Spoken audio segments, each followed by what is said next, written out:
Okay, so the next slide and the next half of the model is supply. Let's go ahead and uncover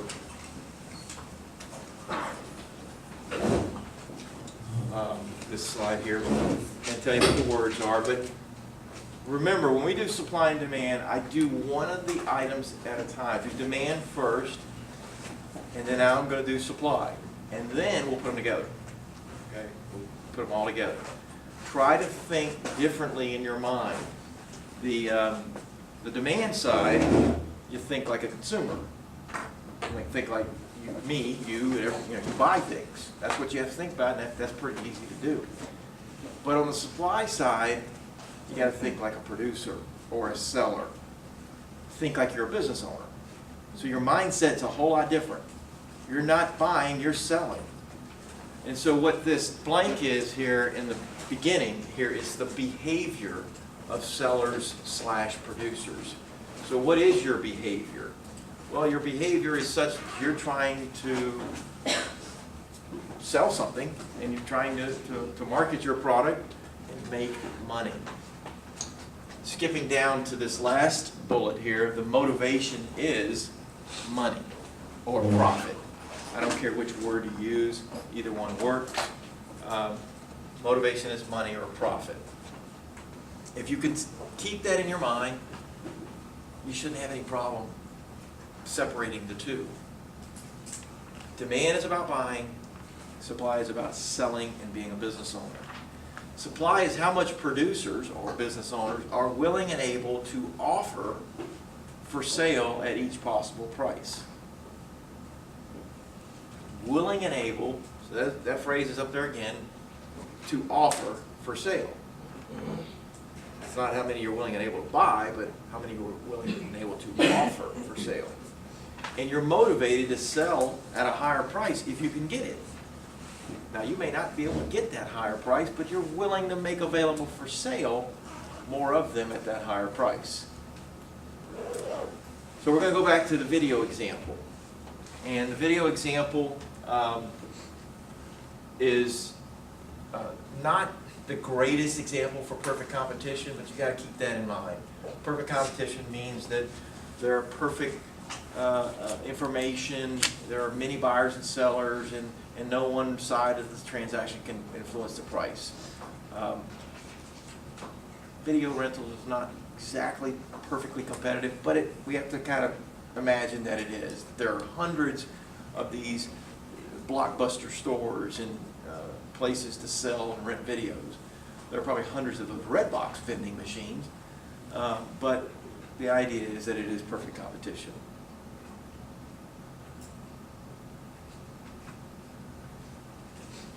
So I'm going to put the schedule back up. This is a supply schedule, not the demand.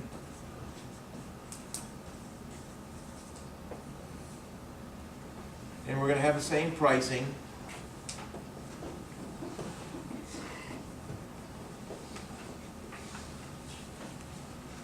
Pricing of 50 cents to $1, $2. These are the various prices that we're going to offer for sale to rent our videos. This is per video, and this is per week.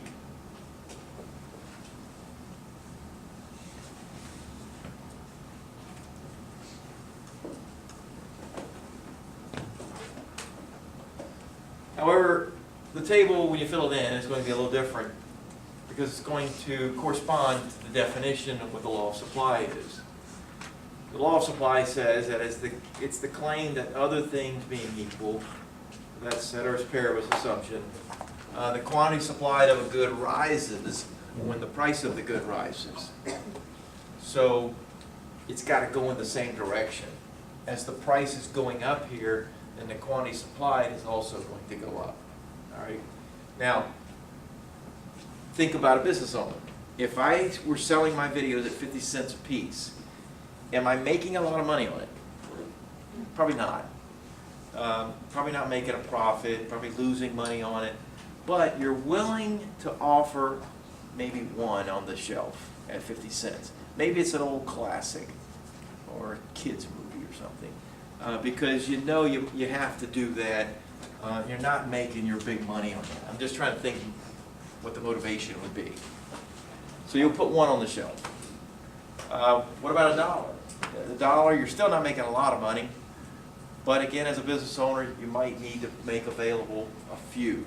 So as the price rises, we're going to provide and offer more. So I'm going to put 3 on the shelf. Then at $2, you're beginning to possibly break even on your costs and revenues. So you think, all right, well maybe I can put more on the shelf. Now when I think of costs, I'm thinking of all the different costs of the business, the raw materials and the labor and the overhead. So I put 5 on the shelf. At $3, I'm more motivated. Now I probably will make a little bit of a profit on each video if I can sell them for 3. So I'll make sure I put more on the shelf. I'll put 7 on the shelf. And finally at $4, the higher price, I'm going to make available for sale, for rent, more of them. And you know, this is what used to happen many years ago when you had a store, the video store, if you can remember that, that you would go into the store on the first day of a release of a movie, Tuesday I believe, and if something was released, you would see the whole wall full of it. Like the whole section full of the latest one that was just released. They would put on the shelf an unbelievable supply, amount, quantity. After a few weeks though, man, you would see that a number fall a little bit because they knew that not as many people wanted it. But they knew that first day, all 50 of them would probably get rented. So they made available, offered more of them that day, in that first week especially. So this is kind of the idea that they make available for rent, for sale, more of them at higher prices. Well, we take this data and we go and plot the points like we did the other day with demand on a graph.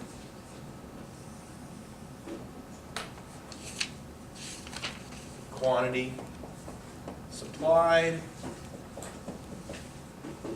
on the horizontal axis, the vertical axis is always price.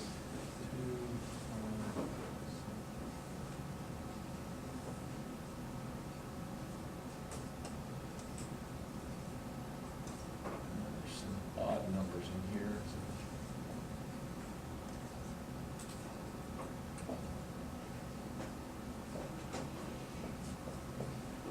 Price I'll divide by the actual numbers here, 50 cents to 1, 2, 3, 4. All right, so then we plot the coordinates. Plot the coordinates at 50 cents. We were willing to offer 1, so it's 151 right here. At $1, we're going to offer 3. At $2, we'll offer 5. $3, 7, and at $4 we'll offer 10. Now it's not a perfect straight line, but it does have a slope that is positive and upward. We connect the dots. The slope of this line, this is a supply curve. We'll designate with an S, a capital S, to denote the fact that it's an entire class average or market average. And it's upward sloping positively to the right.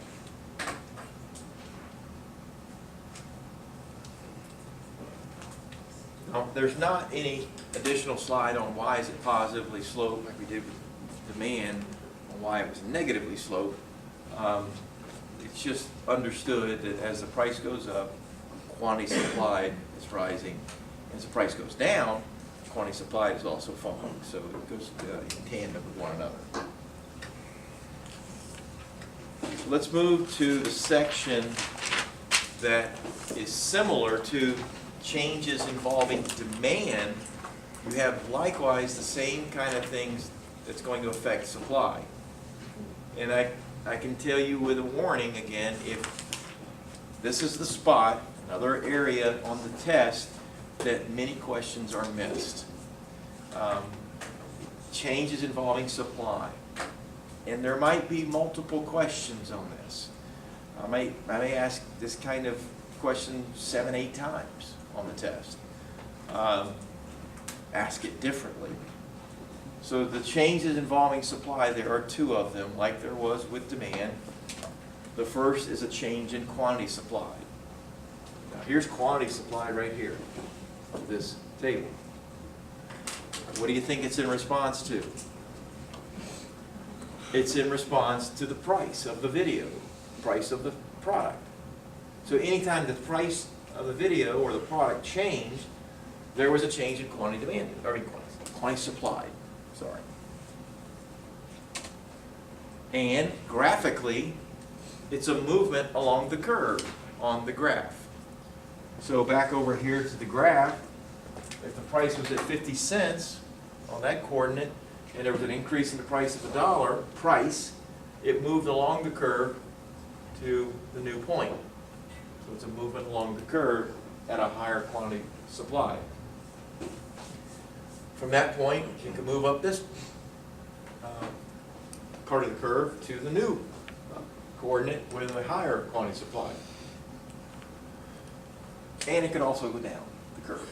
So it doesn't always have to go up the curve, it just goes along it. You're staying on the line because of the price change, whether it's increase or decrease. And that's the first change involving supply.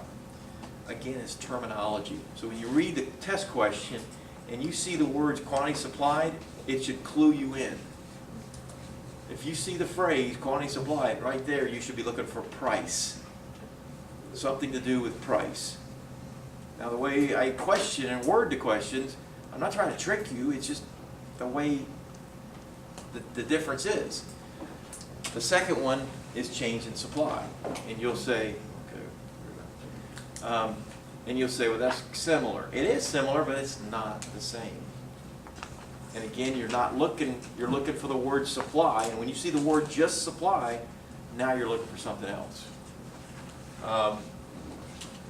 It's in response to a change in the factors or determinants of demand, or demand supply. I keep saying demand, sorry about that. I have to be careful myself. You can tell I've done this a few times.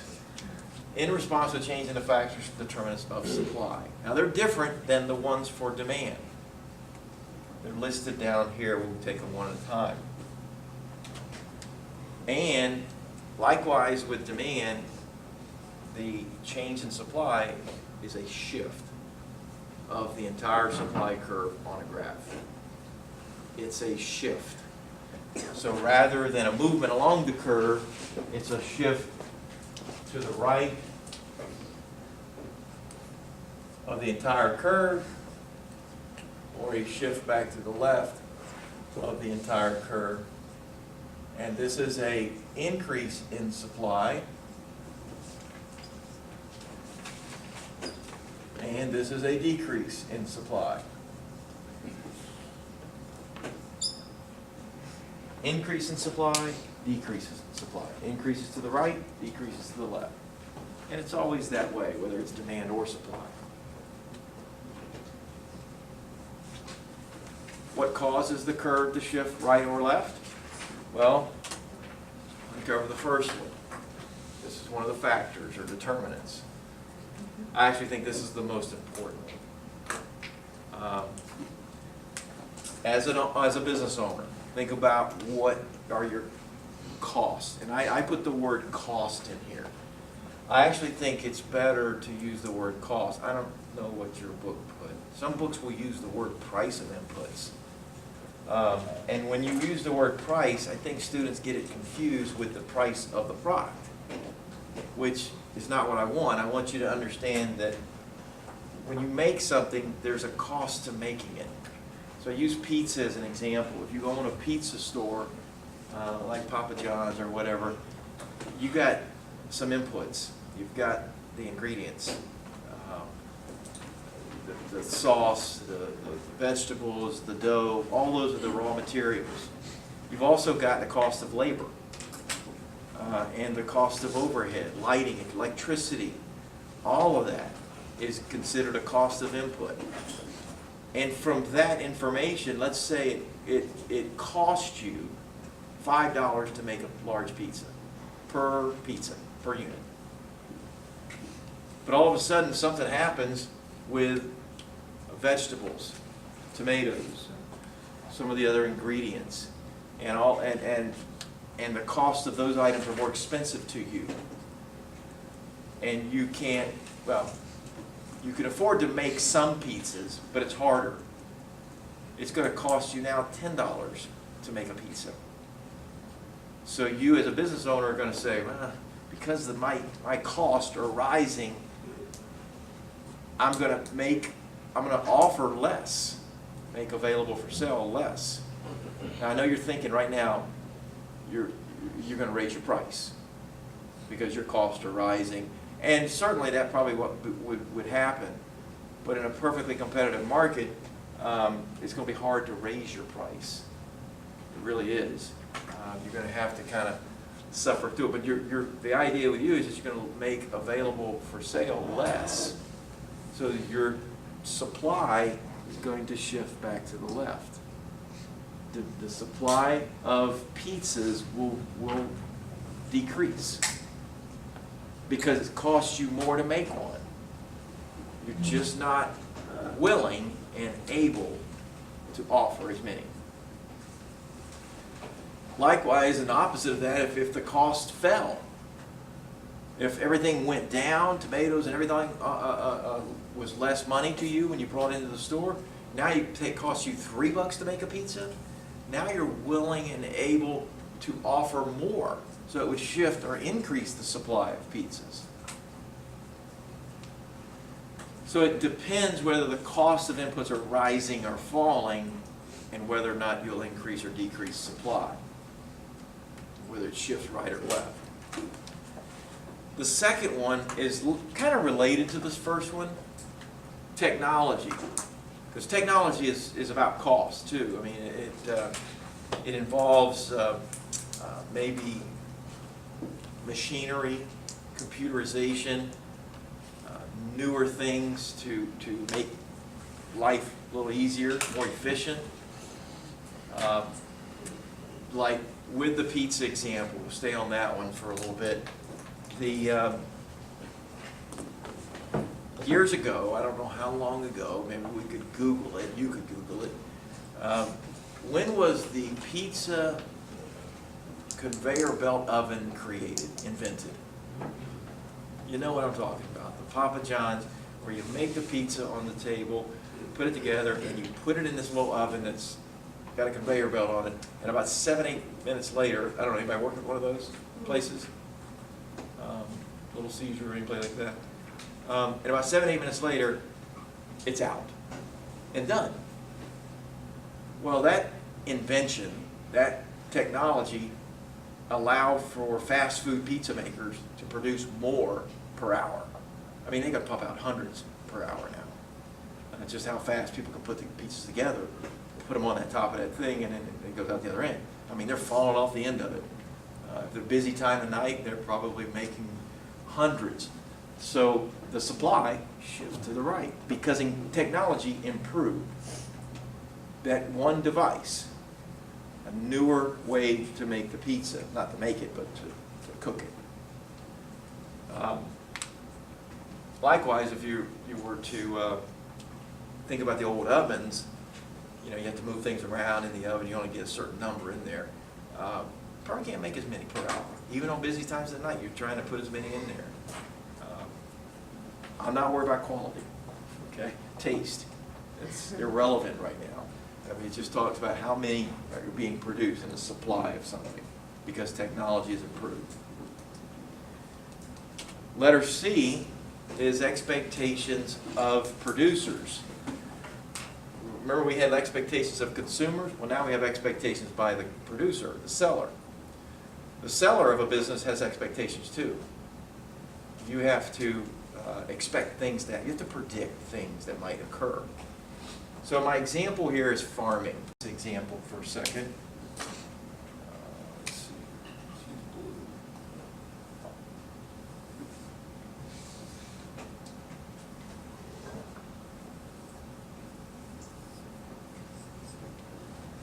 had two supply curves, they're same. And I'm a farmer.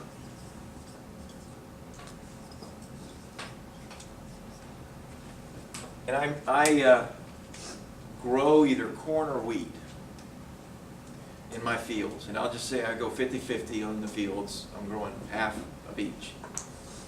But what if me, as a farmer, I find out through the proverbial farming grapevine that corn is not going to be profitable this year because of last summer's drought in the Midwest. Just making that up now. There was a drought though. I mean, there was some, Georgia and places like that, they didn't have as much rain, and so corn did not grow properly in some parts of the country. Well, if you knew that and you said to yourself, well, man, if I'm not going to get a whole lot of money out of my corn harvest, maybe I ought to make more wheat this year and less corn. Grow more wheat, less corn, because I just don't know how profitable it will be. But you find that out. You hear, again, if you know in advance, as an expectation, you as a farmer can hear that information, you're going to grow less corn and put more of your planting into wheat. So what will happen is the wheat supply will increase for the upcoming year, harvest, and the supply of corn may fall back a little bit to the left because you're not going to put as many in the ground. Maybe you'll go 75-25 now. 75% wheat, 25% corn, because you got to have a little bit. If you remember the movie Trading Places with Dan Aykroyd and Eddie Murphy, that was probably before many of you were born. It was a comedy, but it had to do, and there is actually like a little clip I'll show later in the semester, but it has to do with information economics. But it does kind of relate to this. In the clip, it talks about how they were bidding on orange juice. If you remember, orange juice concentrate, I think. And they learned, Dan Aykroyd and Eddie Murphy, they learned prior to the report was coming out, the federal report on what orange juice prices were going to be. So they had inside information. They had the ability to make us, either hold off buying or selling on the trading pit. So they certainly had more than an expectation. They had information up front. So that's why it's more related to the economics of information, but it does have to do with knowing ahead of time something. You will make a decision based on your expectations. D and E, they come up all at the same time. I want you to cross off for E, the prices of. That just confuses students. I want to take it off eventually. Just put substitutes in production. That's sufficient enough. D, though, number of sellers. Somebody asked about this one yesterday. They were a bit confused, but think about the video stores again. If all of a sudden there's more video stores opening up, that's more sellers of videos.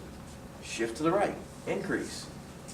Of course, if a lot of them shut down, which is what's happened, that's a shift to the left. Of course, they've been replaced by vending machines. I asked this question: what is kind of new right now that you see popping up business-wise? You see popping up all over the place. Let's see if I get the same response in the other class. Can you think of something that's kind of gotten popular and you're seeing them kind of open up everywhere, kind of? No? Nobody got any ideas? What? The internet sweepstakes places. Internet sweepstakes places. Yeah, like the Jacksonville Wild. Okay, I don't. I mean, I kind of have seen them, but I'm not that familiar with them. You must be. There's a lot of them in Sarasota. Okay. They open up and then they close like a month later. 777. Okay. Anything else? Pro shops, like the places selling all the electronic cigarettes and stuff. E-cigarettes, and that was what they brought up yesterday. You're seeing these places selling electronic cigarettes. Just pop up here and there everywhere. Which, by the way, they're not allowed on campus. It's, you know, like, it's a smoke-free campus. So e-cigarettes are included there. And I had a student one year in class, wasn't long ago, it was a couple years ago. He was in class. And all of a sudden, he smoked right. I go, what are you doing? And it was one of those e-cigarettes. I said, no, you can't have it in here. So he was okay with it. He didn't really get too belligerent about it. However, I did see Thursday, I think it was Thursday, and downstairs, I was coming out of my office, and I noticed a faculty member. I will not say who it is. I'm being recorded. But a faculty member, I know she teaches English, that's all, I'll give you that. It's a she teaches English. She's walking down the hall, and she's on her lanyard, and she takes a puff on one. I went, what are you doing? I mean, you're a faculty member. Kids aren't supposed to do it. Students, it's a smoke-free campus. Now, do I agree with how it's enforced? I mean, you see people at the end of the building smoking. I mean, I'm not the police on this smoke-free idea. I mean, I'm not going out there to tell a guy, hey, put it away. I guess it's campus security that does that. I don't know. You know, our campus security is really tough. So, big guys. But I'm joking. But the idea is that you know, electronic cigarettes have come up being very popular, and I know nothing about them as far as, yeah. So we'll just leave it at that. But so the supply of those places have shifted to the right. They're increasing. I don't know. How about yogurt places? You know, they kind of have increased, but I think there's a level of saturation. I know in Atlanta, where my daughter lives, there's a lot of those little yogurt places. I don't even know the names of them. Yogurt Mountain, Menchie's, and all these other places. They got different names up there for these yogurt. And there's so many of them up there. Their prices have fallen per ounce. I think they charge per ounce by weight. They're much less priced than here because there's so many. Right. And some of them will go out of business eventually, which will mean the supply curve will shift back to the left, the supply of yogurt shops. And why would you say they go to business? Because they can't afford selling their yogurt at 32 cents an ounce. I mean, they based all their earnings and estimates when they opened the store on 45 cents an ounce.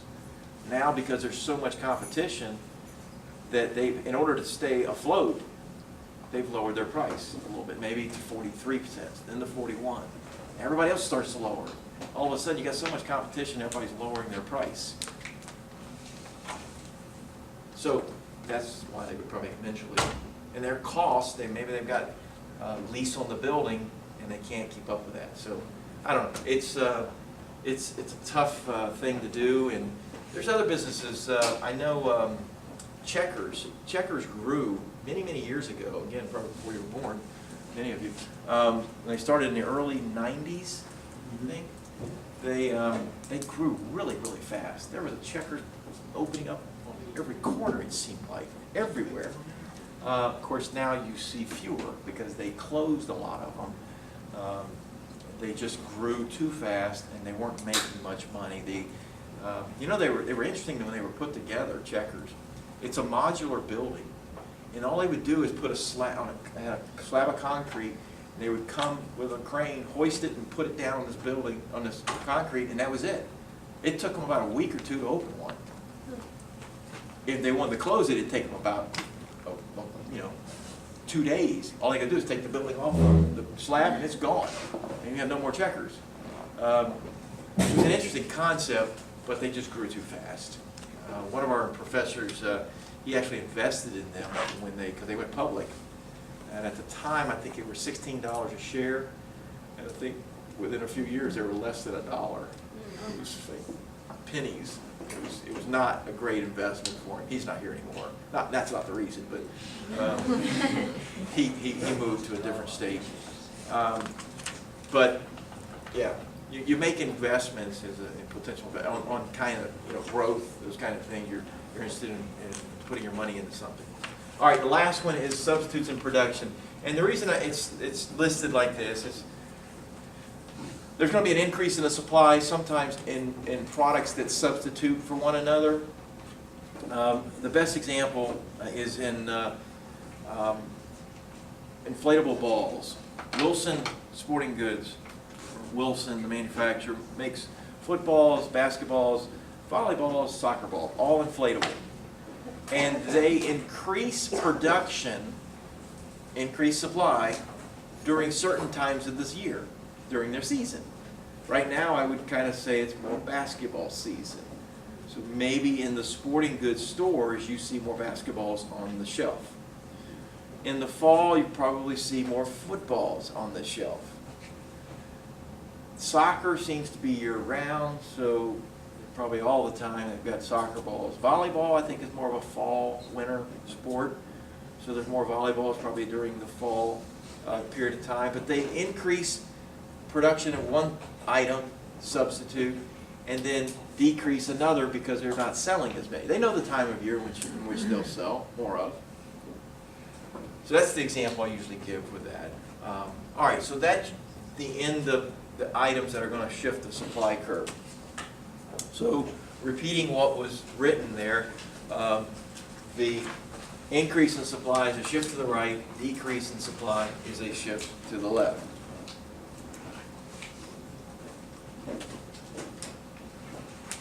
Now we're going to put them together.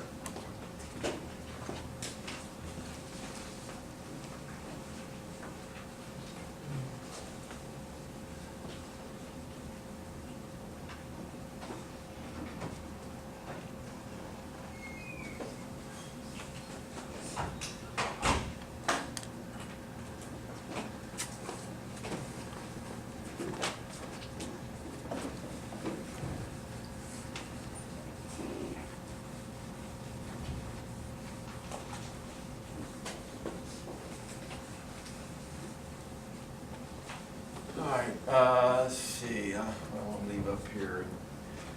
Putting them together, we come up to the situation we call equilibrium. And it's when supply and demand are brought into balance. Now, I'll put the table, the quantity demanded part back up here. The quantity demanded, I'll kind of squeeze it in. Q sub D for quantity demanded.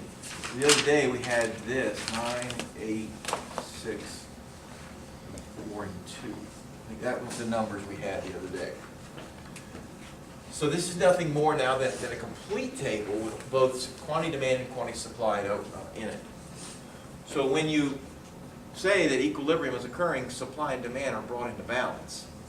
So I shouldn't have probably erased the supply, but when they intersect, you see a price where they're going to be. I'll go ahead and put this back up real quick. Supply. Should have left this up here. So here's my supply curve again. And I'll redo the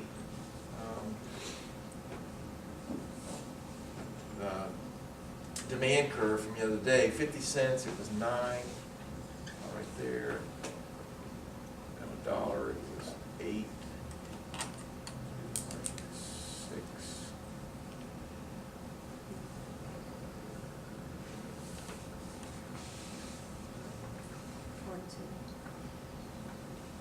And then 4, 2.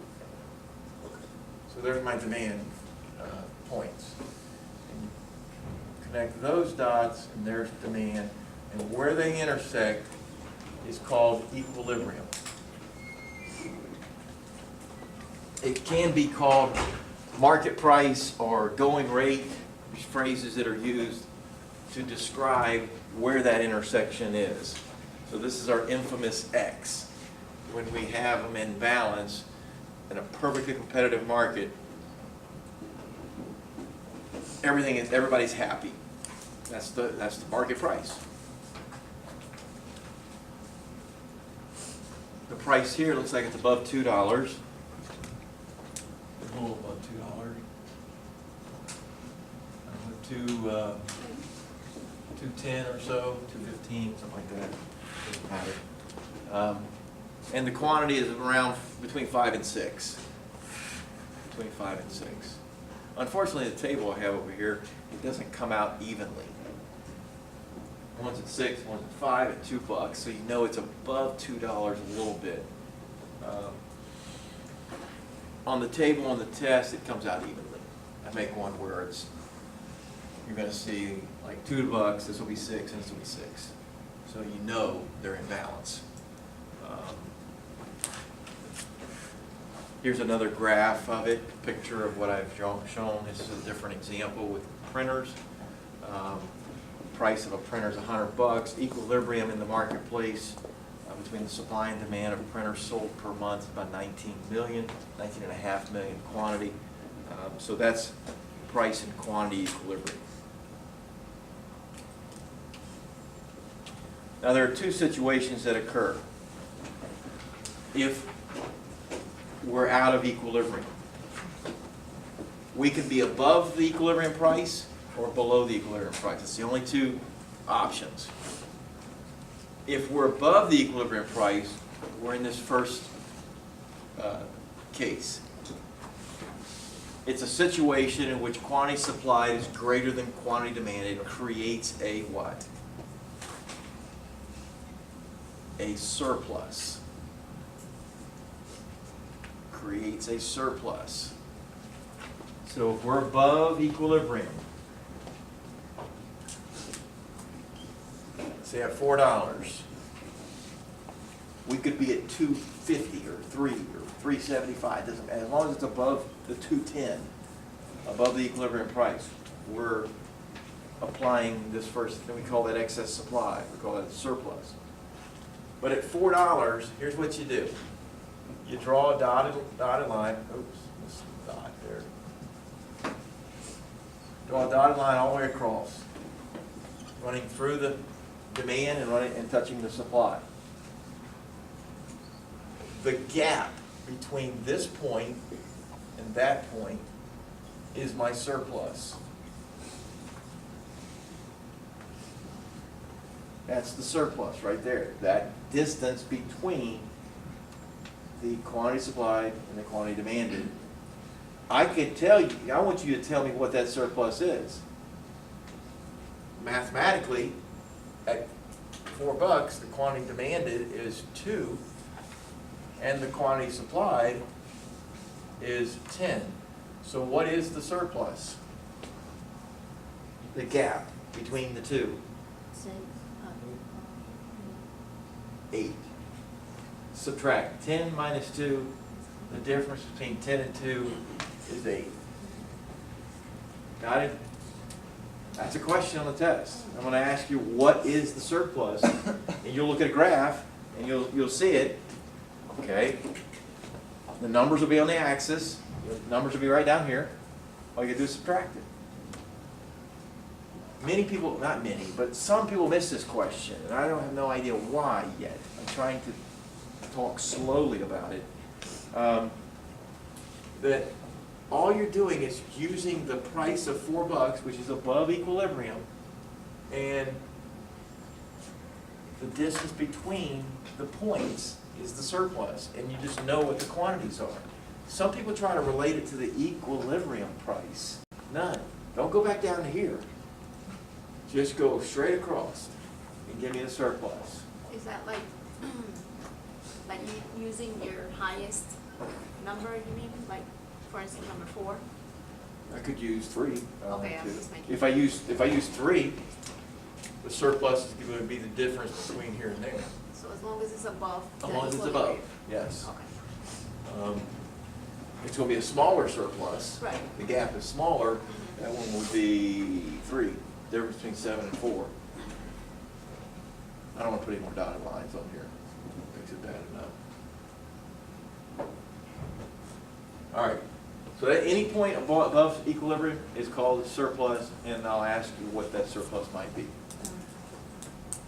Any point below equilibrium is the second one. and that's called excess demand. And that is when the quantity demanded here is greater than the quantity supplied over here. That creates a shortage. A shortage. Any price below equilibrium is called a shortage, or will cause a shortage. And I'm going to use $1. The dollar, I'll draw the dotted line all the way across. Here's my quantity demanded, there's my quantity supplied. The gap between the two is the shortage.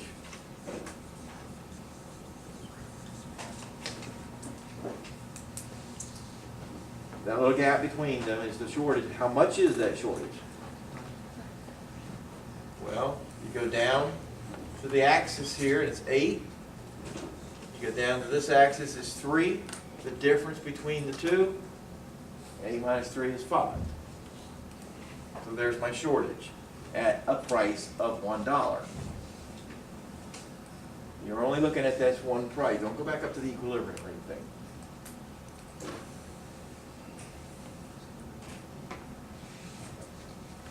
So there's surpluses and shortages. Above equilibrium is a surplus, below equilibrium is a shortage. Any price below it. All right, now we need to move into the shifting of the curves, which will be the end of the slides, really, because on the next 2 slides, I think there's some illustrations that I did put down. I'll just do it. See, there's one here. That's the next slide, it's 18. And this is the other one where there's 2 shifting at the same time. Okay, so I'm just going to leave it here while we go through these. May only, let's see, I'll be able to do some of them. At least I do the one curve shifts. Unfortunately, this is going to be messy because these things do not erase the black ink very well.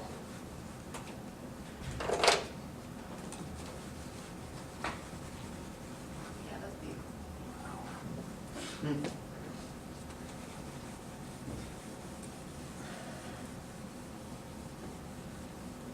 It's awful. These are not wet either. I'm going to put on this side of the board the one curve shifts examples.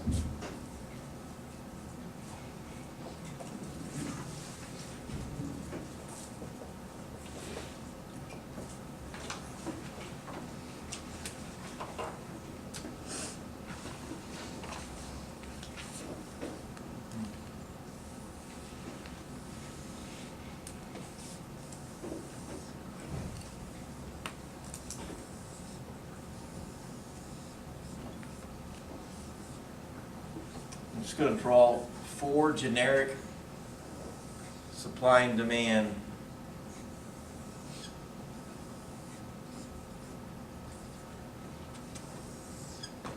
graphs, just generic graphs. And again, we're going to shift one curve, either the demand or the supply, but not both. I'll do that on Monday, because I don't think we're going to get into all of that. I'd rather not rush it. So we've got the first case, there's 4 different combinations, 4 different options here. So we have the original equilibrium, which is price and quantity, where they've intersected on all of them. I'll just go ahead and do it on all of them.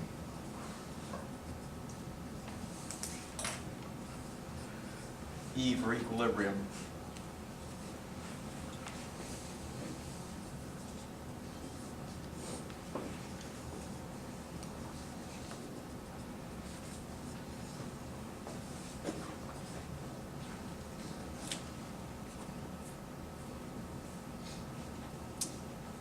I'm going to shift, and here's what I do, and I use this on the test too. I use this symbol, these symbols,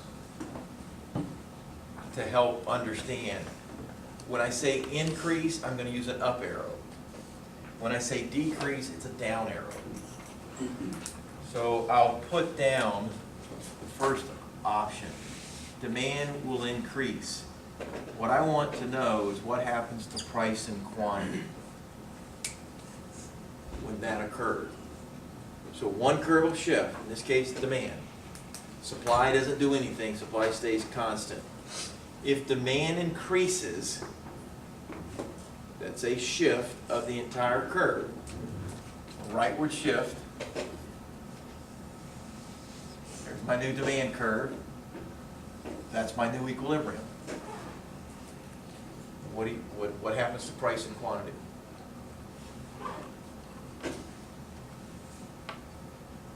You now have a new intersection. What happened to the price? It rises, It went up. What happened to the quantity? it rises. It went up also. So here you'll use an up arrow for both. So demand increased, price went up, quantity went up. This is equilibrium quantity.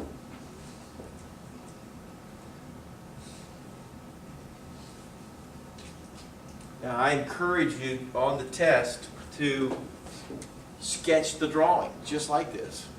You may not have a graph on every problem on the test. If I had a graph on all of them, I would have a test that was 50 pages, because the graphs take up a lot of space. So some of them have descriptions, like what I'm going to say. During the hot summer months, the demand for ice cream increases. I think that's a general statement. Probably is true. Sales of ice cream probably go up. Manufacturers of ice cream can probably confirm that. During the hot summer months, the demand for ice cream increases. So off to the side on the question, on the test, you could probably just sketch it in, what I did here. And then you could say, okay, well, that causes the price, equilibrium price to go up, the quantity to go up also. Got it? So that's the first one. Second one is if demand decreases, what happens to price and quantity? Demand decreases, now it's the opposite. Demand shifts to the left. There's my new equilibrium. What happened to price and quantity? They both fell. Quantity went back to the left, which is in decrease. And the price also fell. And we're not doing anything with supply on these first two. This would be like the opposite of the statement I just made. During the cold winter months, the demand for ice cream probably decreases as people want less of a cold dessert. They want something warm. Probably coffee sales increase during the winter. It would be interesting to see Starbucks statistics and sales over the summer and winter months, or companies like that. I would bet their hot beverages sell more in the wintertime than the colder ones. They would sell more colder ones during the summer months, especially in Florida, as you kind of would predict hot weather. All right, the last two is the supply now shifting, but demand staying constant. So is this going to block the view? Gotta go just supply increases. What happens to price and what happens to quantity? So now all you do is shift the supply curve to the right, and it causes the new equilibrium to be at a new point. You just kind of put your dots, plot the dotted line there. And what happened to quantity? It got bigger, so it went to the right. So quantity equilibrium increased. What happened to price? It fell. It decreased. So these go in the opposite direction. Again, because supply increased. Don't worry about demand. It's constant. Just one thing at a time, supply just increased. This would be like if there was a newer technology to produce more ice cream faster than you can. I mean, I don't know if how many, you guys are probably old enough to have remembered the old style churn of the ice cream by hand. I remember as a kid, I was forced to labor and do that. Hey, turn that handle for a while. But now, obviously, there are electric ones, and in manufacturing plants, they probably are coming up with new machinery to make more ice cream in a shorter amount of time. You know, obviously, it's got to be cold, but it shifts the supply curve to the right, that new technology, because they can produce more. And because there's more on the market in the quantity equilibrium, the price is going to fall. There's more out there. Again, it's assuming that demand stays constant. We're not talking about demand yet. The last one for the single one curve shifts is if supply fell. What would happen to price and quantity? So we shift the supply curve back to the left, and we have a new equilibrium point where quantity falls, but the price goes up. And so you mark the arrows inversely. Quantity's falling, price is rising because we have less on the market. What happens in this scenario? You might say, well, maybe, I don't know where most ice cream manufacturers are located, probably in the northern part of the United States. But let's say a storm, a winter storm comes through and collapses the rooftop of a major ice cream manufacturer, and Breyers. Okay. Now you have Breyers incapable of producing any ice cream because their factory has been destroyed or partially destroyed. So now the supply of ice cream is going to decrease because we can't make as much. So it shifts back to the left. Well, if you have less ice cream on the marketplace, prices are going to go up a little bit. And then you have the lesser quantity. Now next time on Monday, we will put the two together, or we'll put two together, we already got them together. We'll put two curves shifting at the same time. And there are 4 more examples of that. And I'll put those on the other side. And then that's it. We'll wrap it up. We'll review. I'll look at the review sheet with you and get ready for the test on Wednesday.